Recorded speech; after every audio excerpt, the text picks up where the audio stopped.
Today I am going to describe about the sole. So this is the last dissection in the lower limb. So you can see here, sole is the medial side, lateral side, great toe is the calcaneum.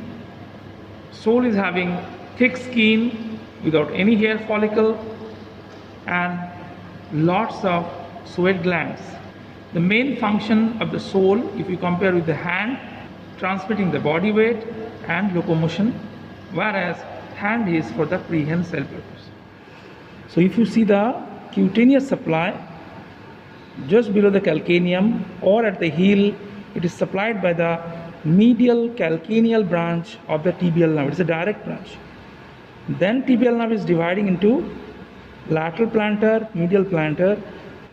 So lateral plantar is supplying the lateral 1.5 digit to this area, and medial plantar is supplying the medial 3.5 digit. So this area is supplied by the medial plantar. So you can compare with the median nerve, cutaneous supply of the median nerve, and cutaneous supply of the ulnar nerve here.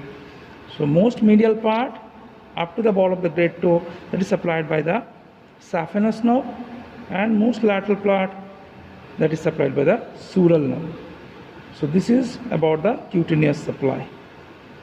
So here, once we take out the skin subcutaneous tissue, we will see superficial fascia is quite thick for this padding effect, for this wet transmission.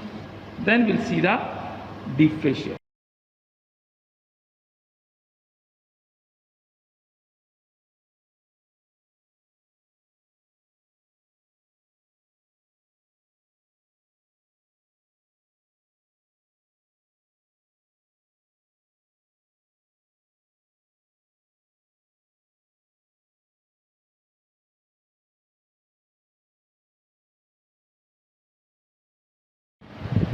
So once we take out the superficial fascia, we will get the plantar aponeurosis, the middle, laterally lateral plantar fascia, medially medial plantar fascia.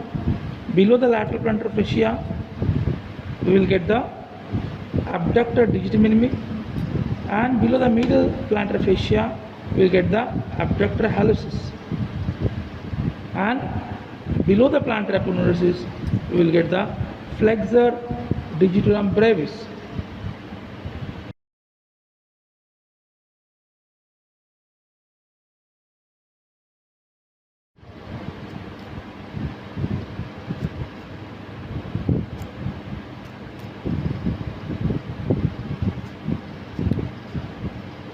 Taking out the plantar aponeurosis, which actually the degenerated tendon of plantaris muscle.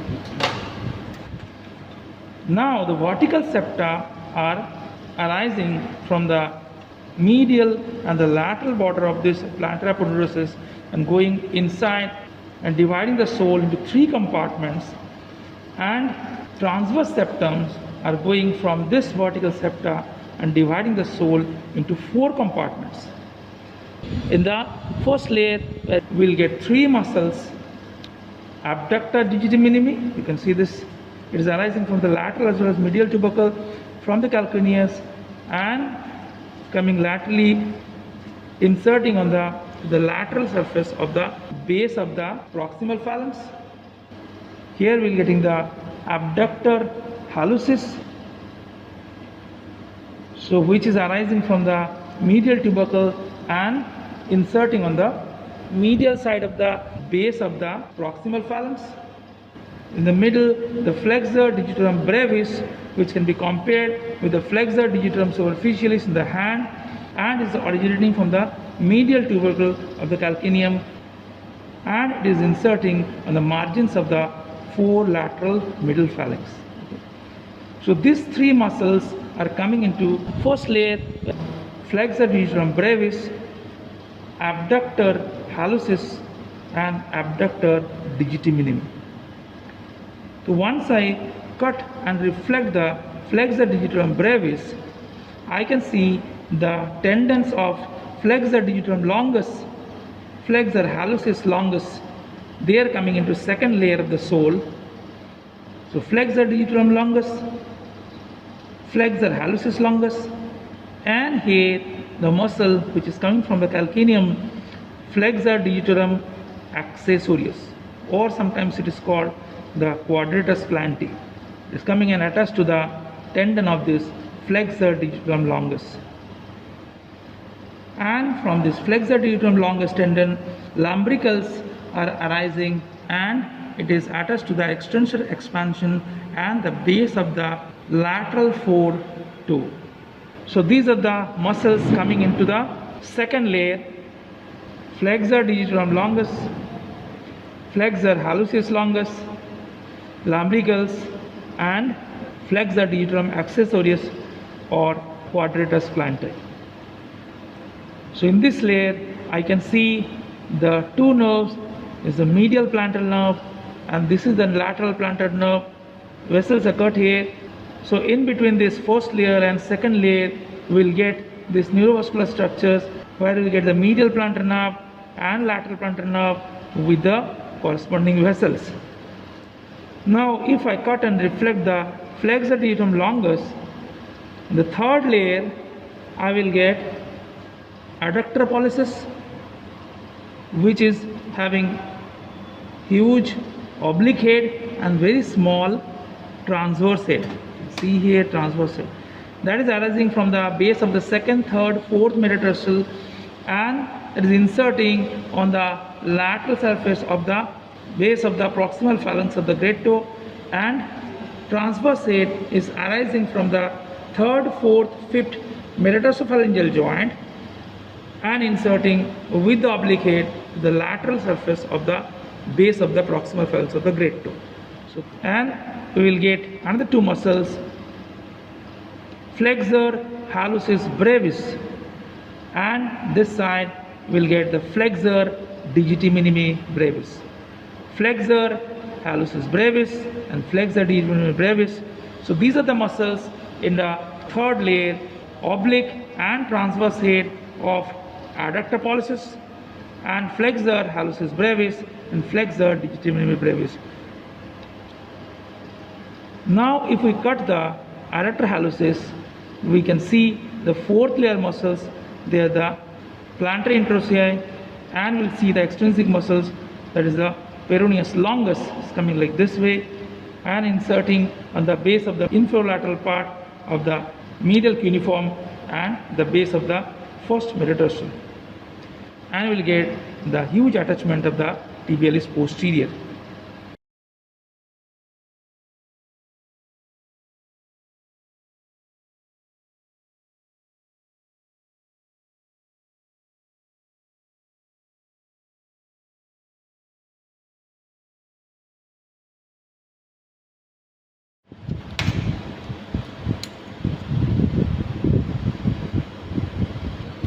You can see the tendon, that is the peroneus longus, which is coming below the peroneal trochlea, then taking a turn medially below the groove of the cuboid and attaching to the inferolateral side of the medial cuneiform and the base of the first metatarsal. So this is the tendon of peroneus longus.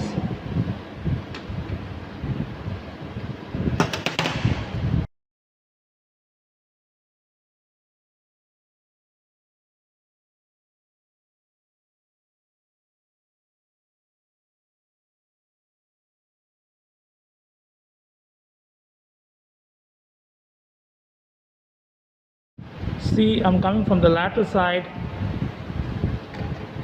into the sole to show the turning of this peroneus longus. You have seen it has come into the sole, in the deeper part of the sole.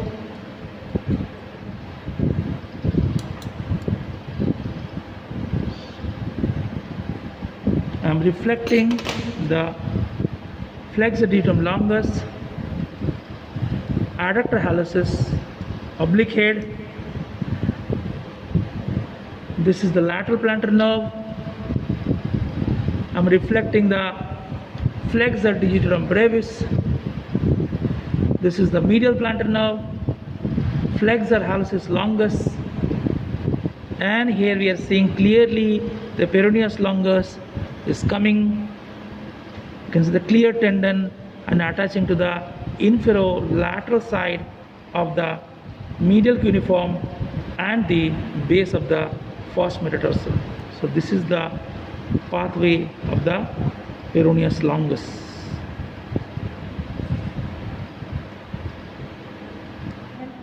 Once I am reflecting the third compartment muscle, I can see, you can appreciate, these are the plantar interossei. Plantar interossei arising from the lateral 3 metatarsal, and it is inserting to the base of the medial surface of the proximal phalanx of lateral 3 toe. Now if you see the nerve supply of all the layer muscles, in the first layer, flexor digitorum brevis, abductor digiti minimi and abductor pollicis. So flexor digitorum brevis and abductor pollicis supplied by the medial plantar nerve, whereas abductor digiti minimi is supplied by the lateral plantar nerve. Now coming to the next layer, the second layer, flexor digitorum longus, flexor hallucis longus, flexor digitorum accessorius and lumbricals. Out of these four, flexor hallucis longus, flexor digitorum longus is already supplied with the tibial nerve in the posterior compartment, and this flexor digitorum accessorius, which is cut here, it is supplied by the lateral plantar nerve, and the four lumbricals, where the first lumbrical is supplied by the medial plantar nerve, and the rest of the lumbricals, second, third, fourth, are supplied by the lateral plantar nerve.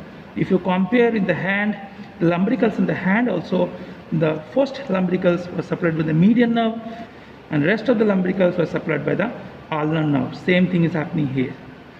Now coming to the third layer.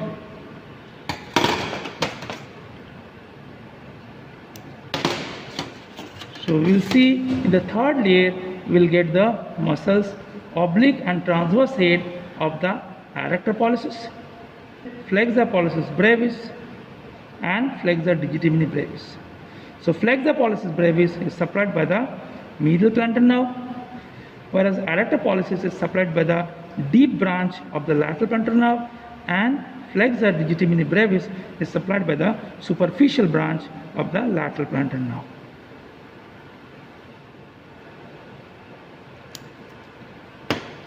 Now in the fourth layer, we will get the plantar interossei, which all are supplied by the lateral plantar nerve. In the same way, we have seen in the hand, dorsal and the plantar interossei were supplied with the ulnar nerve, and tendon of the peroneus longus, which is supplied by the superficial branch of the conperoneal nerve, and tibialis posterior, which is supplied by the tibial nerve. Now we are going to expose the tibialis posterior.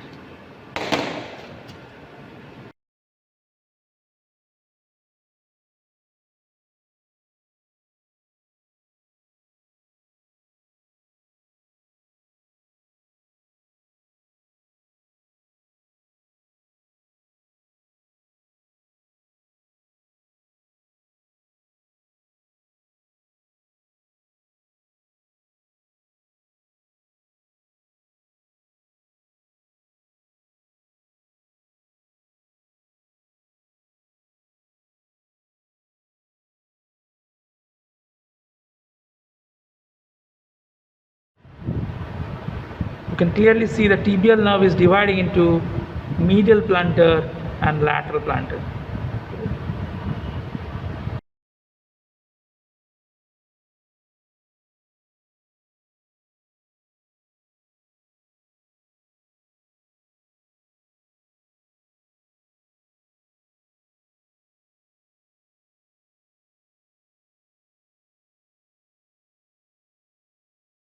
This is the flexor hallucis longus taking a turn through the groove posterior to the talus. It is calcaneum, this is talus. In the posterior surface of the talus, in between the medial and the posterior tubercle, there is a groove. Through this groove, it is coming into the foot just below the sustentaculum talli. So this is the sustentaculum talli. This is tuberosity of the navicular, and this is the sustentaculum talli. So we will get here the plantar calcaneo-navicular ligament or spring ligament. Just below the sustentacular patella, you can see the tendon of flexor hallucis longus. And this is the tuberosity of the navicular, where the attachment of tibial is posterior. After that, the slips are going to all tarsal bone except talus up to the base of the 2nd to 5th metatarsal. So under the flexor retinaculum in the tarsal tunnel, you can see the tibial is posterior, flexor digitum longus, neurovascular structures, tibial nerve dividing into medial plantar and lateral plantar, posterior vessels dividing into medial plantar and lateral plantar, and the last structure is the flexor hallucis longus, and they're crossing over. Here you can see this is the crossing over of the flexor digitum longus and flexor hallucis longus. One is going from the posterior or lateral to the medial side, and one is going from the medial side to the lateral side. So this is all about the muscles of the sole.